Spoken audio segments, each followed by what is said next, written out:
So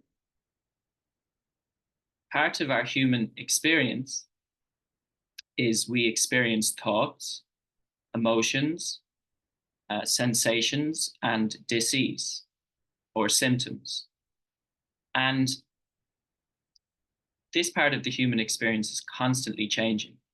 You have different thoughts to the thoughts you had 10 years ago, and you'll have different thoughts in 10 years' time.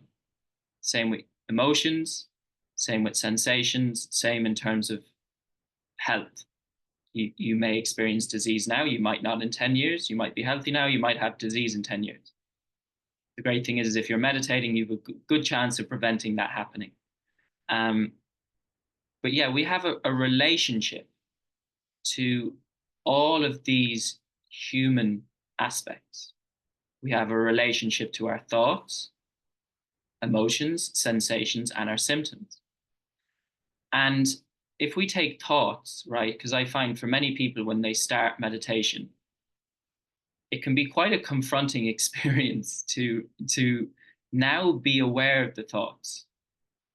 And for many people, it's a really, especially in the opening stages. I know this from running the courses in person in Ireland last year, and people will come back after like, you know, 2 weeks in, and they're like, oh my God, like these thoughts and these emotions, they're arising, and I don't know what to do. And they think they're doing it wrong. They think like it's not for them. They need to stop doing this, right? But naturally, as you cultivate some stillness in your life, um, firstly, naturally you're going to be aware of the thoughts. Like that's just, I mean, if you're constantly distracted, there's no time to sit and be with the thoughts, right? So naturally, as we meditate, there is going to be a more awareness of the thoughts, right? And similar to emotions, like if we're just constantly distracted with work and with all different things that we do, and we never sit, we never give ourselves the experience, the opportunity to be with those emotions, to feel them, to experience them. So naturally, that is part of meditation. It's not all peace and bliss, and it can be uncomfortable at times. So just sharing that with you first. Um, and like I said, we have a relationship to each of these, right?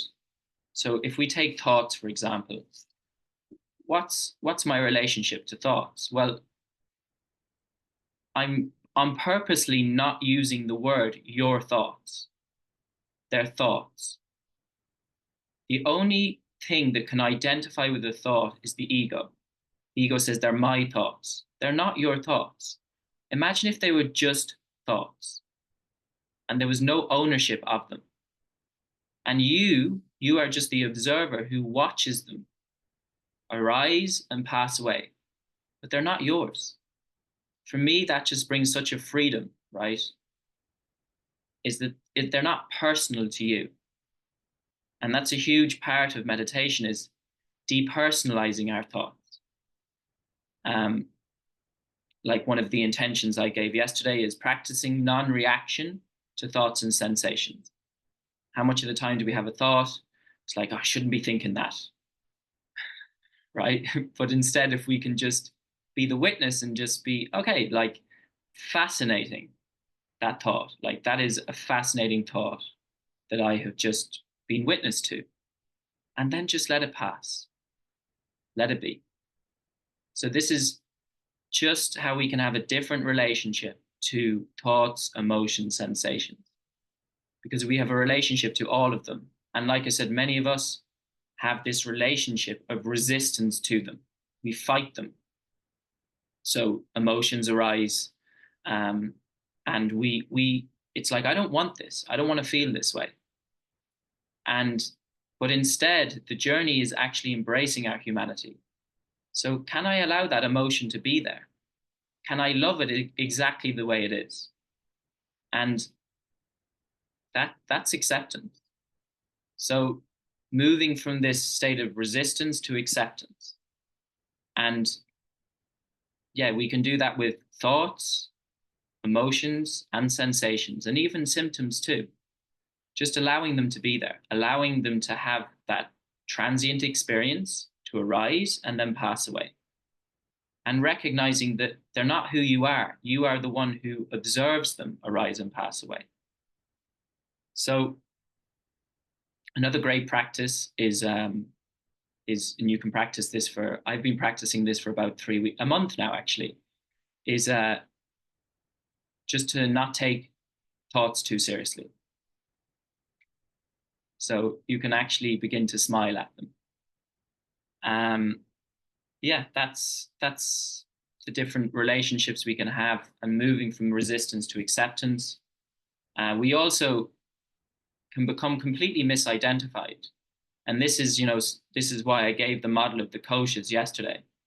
But for many people, they are completely misidentified with the body, the mind, thoughts, emotions, sensations that arise. And it's realizing again this difference between the unchanging and the changing.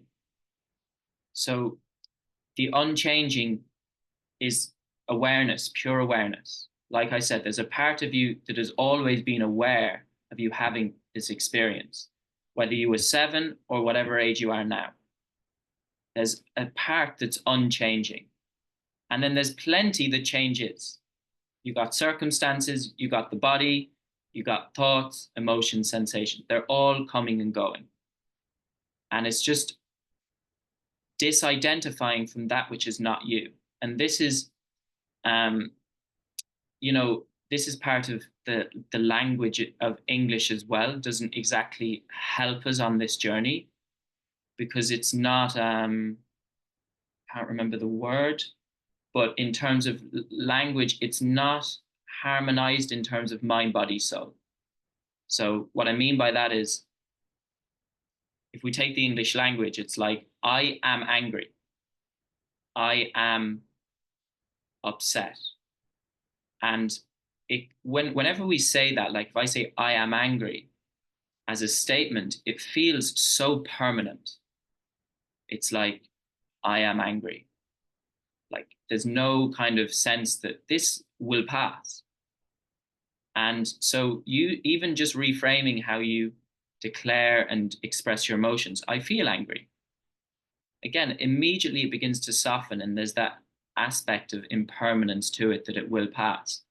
And this is where the Irish language is so beautiful, is because if you describe a feeling, how you feel in the Irish language, it's like a hat upon your head. So you'll say, sadness is upon me. So even just like that as a statement, it's like, oh, like it's upon me, but it will pass. So it's just a different way of expressing and relating to the emotions and sensations that we experience. Yeah, so that's just a little bit about those different relationships. I'm just seeing, is there anything else I wanted to discuss today? Yeah, so this this desire and aversion, this is a huge thing in meditation, but also in life, right? Is the I want and I don't want. And there's a great saying that suffering is something happened that I didn't want, or something didn't happen that I did want. You got suffering in a nutshell. So, and we can have this in meditation too, where it's like, I don't want to feel this, or I don't want this, or I want this, like I want peace, I want joy. And it creates, it creates that aberration between, it's time, right? It's like, I don't want to be where I am and I want something else. And that's suffering in a nutshell. So just being aware of that, moving beyond craving and aversion. And, there's a beautiful, it's like true acceptance is you're not asking it to be any different. Whatever experience you're currently having, accept it as it is. You're not trying or wanting for it to be any different. And that is true acceptance. Yeah, so that's desire and aversion.